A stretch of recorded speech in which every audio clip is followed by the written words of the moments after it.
month of June, I am a co-host for the amazing Readathon. This is an amazing Readathon. It's amazing, and it is also the amazing Readathon, and it is hosted by Four Paws in a Books. Bree, this is my third year being a co-host. I'm so excited to be back, but this year I am co-hosting with Covers with Cassidy, and our main goal is to win, obviously, but also we get bonus points if we read school settings. And Bree knew what she was doing when she put me as the co-host of the school settings team.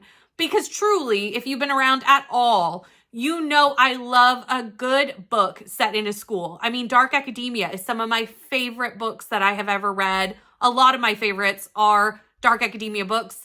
I also love a school setting romance, such as like Icebreaker. Like there's so many that I absolutely adore and love. So I thought, let's sit down and talk about 20 school setting books that I have enjoyed over my time of reading. Now, I did have 27 recommendations when I sat down to make this list, but some of them are ones that you have heard me talk about a million times over, which I'm going to put up a graphic of those right now. So these are books that you have heard me talk about and talk about and talk about. You know I love these books. You know that they are school settings. They are ones that you hear about often. We've got If We Were Villains, Ninth House and Hellbent, Take a Hint, Danny Brown, In My Dreams I Hold a Knife, Fourth Wing, Babel, and obviously Icebreaker and Daydream. These are books I talk about all the time, so I recommend these. These are fabulous and some of my favorites, but I wanted to give you 20 recommendations that maybe I don't talk about all the time, or maybe I've read recently, haven't talked about as much, or I read before I was doing BookTube even, or near the start of my BookTube journey and haven't talked about. So let's dive into 20 recommendations for some books set in a school setting. So I think we're going to talk about these in the different genres in which they fall, because I have a little bit of fantasy, a little bit of romance. We even have a couple of thrillers and mystery happening in this list. So I think let's look at it through the way of the different genres that we find school settings in. And the first genre we're going to talk about is romance, because I do love a romance book that is set in a school, usually a college setting, but I do have a couple of high school setting ones as well. The first one I want to talk about is Radio Silence by Alice Oseman. I know you all know about Heartstopper. Heartstopper is an amazing graphic novel series that is also set in a school, and most of Alice Oseman's books will be set in a school setting. This one I actually read earlier this year, 5 stars. I love Alice Oseman, and I love the way she writes characters, really relatable teenage problems where we don't shy away from what's happening, but there's something endearing about the books, even though we're covering some really heavy topics. In this one, we follow Aled, and Aled has an anonymous radio program, and the whole program is called Universe City. He is about to go off to university, and he is grappling with not really feeling like he has a purpose in going. He knows he's supposed to go to university, and that's what everybody's supposed to do when they finish high school, but he doesn't feel like that's the right path for him. And the only way he can combat that is through this anonymous radio station. He teams up with Frances, who does like fan art for the show, and she is one of the few people that know who actually runs this radio program. And they make a friendship. They kind of go through some things together. And we do follow Aled as he tackles many things in his personal life, including whether university is right for him or not. Unsteady by Payne Corinne is a brand new favorite for me. I recently gave this 5 stars just a month ago. I picked this up obviously because it is very similar to Icebreaker and Wildfire and Daydream. It's very Icebreaker coded with a hockey player and a figure skater. But this book is much heavier. We meet Reese as he has recently been injured on the ice. He's coming back to hockey, but he's having panic attacks. Sadie has an alcoholic father. She's raising her 2 small brothers and really trying to gain custody of them and take care of them. And she's handling a lot. And they meet in this heaviness that they're both going through and fall in love as they go through this. The sequel of this just came out earlier this year, and truly that is going to be read during TAR for me. I must read Unloved during TAR. I mean, it's also set at a school. It follows 2 side characters from this book. So no matter where you are in this series, you can definitely count it for the school setting prompt for Tar. What You Wish For by Catherine Center is set completely in a school and follows a love story between a school librarian and a brand new principal coming to the school. Samantha is the school librarian, and they are, I believe, in an elementary school or at most a middle school. And she is vibrant, and she wants to bring joy to learning and joy of books to her students. And then Duncan comes in, and he is a good principal, but he likes to be very regimented and very ruled and follows a lot of rules and wants to kind of change how this school is run. And Samantha is not having it. And she kind of puts her back up against some of these rules. And we kind of almost have an enemies to lovers situation happening as they come together and realize that they really want the same thing, a best school for their students. But which can they take from each of their styles to make that happen? And while they're coming together, they have a romance. I really like Catherine Center's romances. This is probably my second favorite one. I really enjoyed it, and it was a really fast read. If you need a fast read, this is a good one to pick up. You can get through it really fast. Love Theoretically is not the only Ali Hazelwood book that is set in a school setting. I would say about 50% of her books are, so you could definitely pick up multiple Ali Hazelwoods during the month of Tar. But this one is my favorite one that is set in a school. It's my second favorite one overall. In this book, we follow Jack and Elsie. Elsie is trying to get a job at what university? I forget what university she's trying to get a job at. And it's not easily findable. Anyway, she's trying to get a job as a full professor at a university. She is currently an adjunct professor. And when she gets to her interview, Jack is there. And the problem about that is that Jack is the brother to a man that she is fake dating, a part of like a dating app where he can hire a fake girlfriend. She works as part of the dating app to like supplement her income for being an adjunct professor. There's great type 1 diabetes rep in here as well, and they do really talk a lot about what it's like to work in academia in this book, on top of having a really fun love story as well. I really like Jack in this book. He starts kind of gruff because he's a little bit like, why is she lying about who she is? But he becomes very endearing as you go along. Then we have Campus Player, which I actually got on a Stuff Your Kindle Day many, many moons ago, and I actually really enjoyed this college romance. In this one, we follow Rowan and Demi. Rowan is a star football player. She is a star soccer player, and her father is his coach. So she is definitely off limits, and also she has perceived him to be quite the player. Most of the university has. Although we kind of find out that those rumors are not true pretty early on in the book. But it is perceived to be that way, so she is kind of attracted to him, but knows it cannot go anywhere.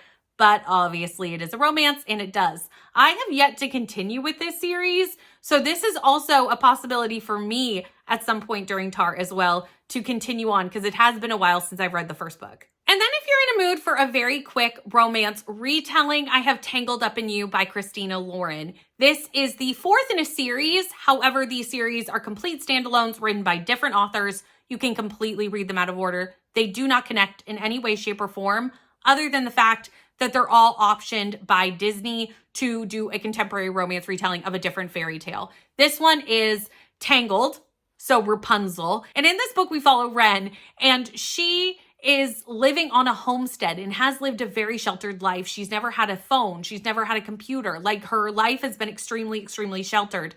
But now she has been accepted to college and she is going to university. She's getting away from her very overbearing childhood and getting to see the world for the very first time at university. And there she meets Finn, and they discover some things about each other and fall in love. And obviously it is a retelling of Tangled. So you kind of know the story, you kind of know where it's going. But if you want like a little story that's similar to what you're used to, has a little change, this is very close to the movie. They do tend to make these very, very close to the movie.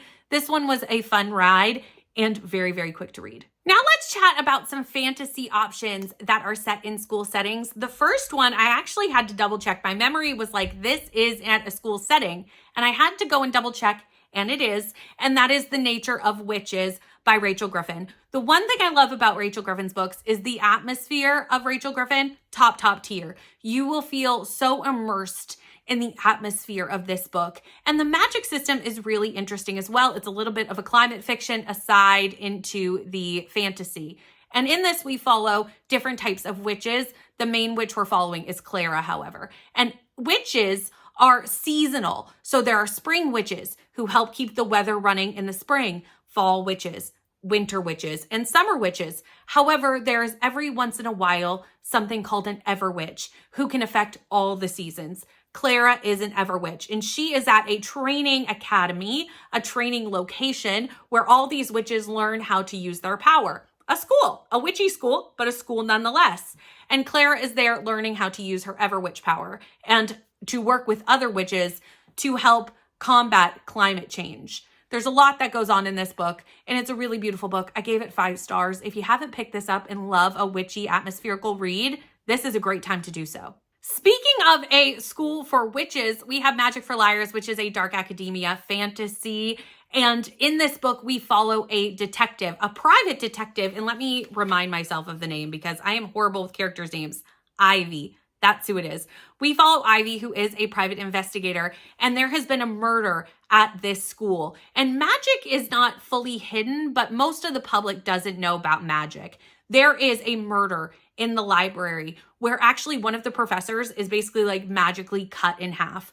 Nobody knows what happens. There is a little bit of like body horror in this book. It's very, very small, but I do want to let you know that that is part of kind of the murder and also the investigation of the murder. And we also follow like what magic can do medically in this book. So there is a little bit of stuff that can maybe ick you out. It's very, very small, but it is in there and I do want to mention it. Ivy is brought in after the magical investigators have completed their investigation. And they kind of say this has been an accident, but the headmaster is like, I don't think that's true. I don't see that this teacher would have that kind of accident. I think it's been a murder. So she brings in Ivy. The reason Ivy knows about magic is because her twin sister is a witch. Ivy doesn't have power, but her sister does. And her sister actually teaches at this school. So she is getting the chance to come investigate this murder, but also kind of see what her life would have been like had she had magic like her sister. The mystery kept me guessing. And also the magic was really neat. Again, around this thing of like how magic can do certain things medically, but can't do other things. It was a really interesting discussion amongst the mystery of this book. Also, if you like fantasy mystery genre blends, this is another great one to pick up. We have to talk about Legend Born by Tracy Dion. This first book especially is set in a school. The next book, not as much. I would not necessarily say the sequel is, and I haven't read the third book to know for sure if that one is, but this first one 100% is. And it follows Bree, who goes away to a university called Chapel Hill, but as a high schooler, as part of like an exchange program to have high schoolers come and like take courses at this university. Her very first night there, she goes to a party and sees like some sort of demon and sees people like take down the demon. She doesn't even know magic exists. She's very blindsided by what she sees. And she is pulled into a secret society that is based in the King Arthur legend. So there is a bit of a King Arthur retelling in this as well. But there's also a little bit of another side to magic called Root in this that we follow as well. So there's almost 2 different magic systems. And there are a lot of things about this society that even 2 books in, I don't fully know the full details of. I wish I could read the 3rd book sometime during TAR. I need to find out if it is back at a school setting. Because like I said, book 2 really isn't. But book 1 definitely is. Maybe I need to look into whether book 3 is. If you know, let me know. Curious Tides by Pascal Lassalle is probably one of the most under talked about dark academia, school setting, fantasy books that I know of on the internet. It's a book that I really, really, really enjoyed. The magic system was very neat in this one, and I really enjoyed the magic. Also, the mystery around what was happening. I enjoyed it all, and I don't feel like a lot of people talk about it, so I'm going to talk about it right now.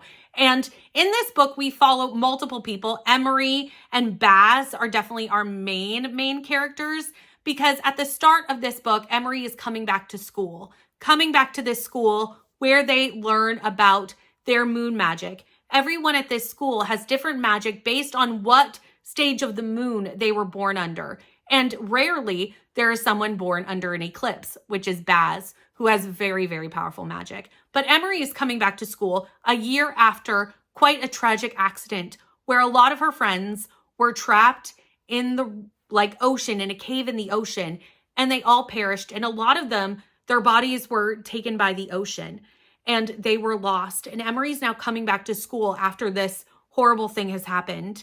And she's trying to make her way and kind of return to some semblance of normalcy when all of a sudden one of the missing bodies comes up on shore, but it's not dead. Things get crazy. Lots of things happen and we're trying to sort out what happens. And there is a sequel to this that I still have yet to read. It only came out late last year.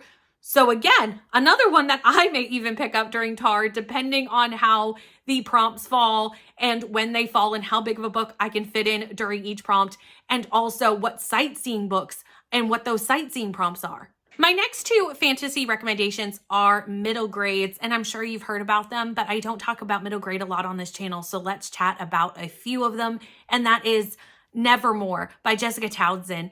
This whole series is set at something called the Wondrous Society, which is a school for gifted and magical children in a magical land called Nevermore. Morgan was not born in Nevermore. She was born under something called I have to look it up, Eventide. And she was born under the Eventide, which means she is cursed. And she is cursed to actually perish on her 11th birthday. However, on her 11th birthday, Jupiter comes, takes her to this magical land of Nevermore and says, you aren't cursed, you're actually magical. And she starts to learn about her magic at this society. Then we have Amari and the Night Brothers, and Amari is a young girl whose brother is missing. Her brother got a scholarship to go to this academy, and he goes. And this academy is magical, but Amari doesn't know that. Only Quentin knows that when he goes. And then he goes missing. And he has been missing for some time now when Amari gets an invitation to come to the same school. And she goes in search of answers about her brother. And obviously she has magic as well. And in the first book, we start that discussion. I still need to continue the series too. So again, more recommendations for me as well. Maybe I'm just making my TBR while I make this recommendations video. While we're talking about middle grade, let's talk about a middle grade duology that now takes us into talking about mystery and thrillers that are set in a school setting. And that is The Mystery of Black Hollow Lane. This I would consider middle grade dark academia. It really feels like introducing dark academia to younger readers. In this book, we follow Emmy, and Emmy's father has been missing for years. Her mother is a prominent figure in television and is about to go shoot a television show. So she ships Emmy off to a boarding school in England. Right before she goes, she finds a box of her father's effects and she takes it with her. And when she gets to the school, she finds out her father actually used to be a student there. And some of the things in his effects are matching things that she's finding around the school. And it makes her aware of a secret society at the school. And does that have anything to do with her father's disappearance? This next one is a little bit more well-known. Actually, the next two I'm going to talk about are a little bit more well-known, and then we'll dive into some maybe lesser known mystery thrillers set in school settings. And this one is A Good Girl's Guide to Murder. Obviously, this follows Pip as she starts to look into the disappearance of Andy Bell that happened 5 years ago as part as her school, her senior thesis that she has to do for her school. That's not the name of it, but that's basically what it is. And she is trying to solve Andy Bell's disappearance because she does not believe that Andy's boyfriend, who was assumed to be her killer, did the crime. During all three books, Andy is going to school, but I do feel like the first one is the most school setting of the three, just because she's obviously working on an actual school project, and she spends a lot of time with her friends at school and doing things like that through the course of the first book. Now, again, I know a lot of you have read Ace of Spades. I only recently read Ace of Spades, gave it 5 stars, really, really liked it. But I'm going to talk about both books by the author kind of together because they both work. So we have Ace of Spades and Where Sleeping Girls Lie. I gave this one 5, that one 4.5. But I do feel like this one is a bit more nuanced than this one, although they're both fantastic. This one you can just tell is a debut at some points, but overall, I still gave it a 5-star read. This one you can tell the author kind of has a bit higher writing chops by the time we get to Where Sleeping Girls Lie.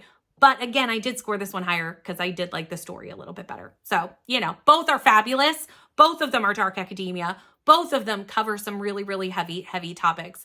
This one covers a lot of racism going on at a very private school. That one is also a boarding school, but it looks more into violence towards young girls. So they both cover some really heavy topics, and they're both done very, very well, and both would work for a school setting. I'm going to stick this one at the end of mystery thriller. It is technically a horror, but it would be the only horror on this list because I do not read horror, but I did give this one 5 stars, and that is The Weight of Blood by Tiffany T. Jackson. This is a Carrie retelling. It is set at a school where this school is having its first ever non-segregated prom. This book is set in the Deep South, and you still see a lot of racism happening. Obviously, they're still having segregated proms. In this book, we follow Maddie, who is in place of Carrie, and she is passing as white when one day her hair gets wet and everyone finds out that she is in fact not white and is black.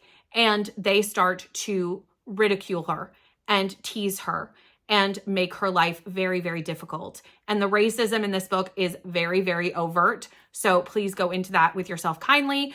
But it is a very powerful read and very, very well done. I have never read Carrie, so the retelling of this didn't really connect with me in any way, but you don't need to have read Carrie to appreciate this book, as I gave it 5 stars. I also have one lone historical fiction on this list, and that is 5 Little Indians by Michelle Good. This follows 5 fictional individuals. However, I'm sure their stories will resonate with a lot of people who were victimized by residential schools. They are 5 children who were taken from their homes and taken to residential schools and got out in some way, shape, or form, either by escaping, graduating, what have you, and we follow their stories into adulthood. Again, it is a very heavy read, so go into this kindly, but it is so, so powerful. Finally, I do have 2 mangas on this list because I know sometimes we need a really, really fast read to get caught up on those cities, or we might want something for potentially Face Off. I know nothing about Face Off, but you never know when we might need a small book. So the 2 manga series that I have, which I don't have the first book in either one, but I do have the series with me, is Spy Family. I adore Spy Family so, so, so, so much. And a lot of this takes place in a school. In the first manga, we have Twilight, who is a spy. He's like one of the best spies, and he needs to get on an assignment to follow a mark of a horrible man. And how they want him to do this is to get his daughter into this private school and have her befriend the son of the mark that he's trying to get. The only problem is he doesn't have a daughter. He doesn't have a family. So he adopts a little girl, Anya, who is a telepath. He doesn't know that about her. And he marries a woman to be his wife, who is an assassin. Doesn't know that either. They eventually get a dog, and it's a good time. And a lot of it revolves around Anya in school, trying to do the things she needs to do, or Twilight coming to the school and do the things that he needs to do to complete his mission. Then we have a cute love story in I, McCoy. It just follows 2 high school students who fall in love, and we watch their romance. And it's really just sweet and cute, and it'll just like give you a nice warm hug. So definitely one that I would recommend. I am currently on volume 6, and I honestly think I read the first 5 volumes last year during TAR. So you can tell I'm ready to dive into more. But that is the 20 plus the ones that were in that lovely graphic at the start that are some of my favorites that I talk about all the time, recommendations for books set in a school setting. What I would love to see you all do in the comments is leave me recommendations of books set in school settings, because not only will that help me make my TAR TBR coming up, or even for people coming to this video after TAR who are looking to fill a school setting prompt for maybe some readathon later down the road. But it will also help everyone coming to this video that not only is there recommendations in this video, there are tons to find down in the comments. So leave me a ton of school setting books. Doesn't matter the genre. Leave me the recommendations down below. Thank you so much for watching. Please like, comment, and subscribe, and I'll see you soon. Bye, friends.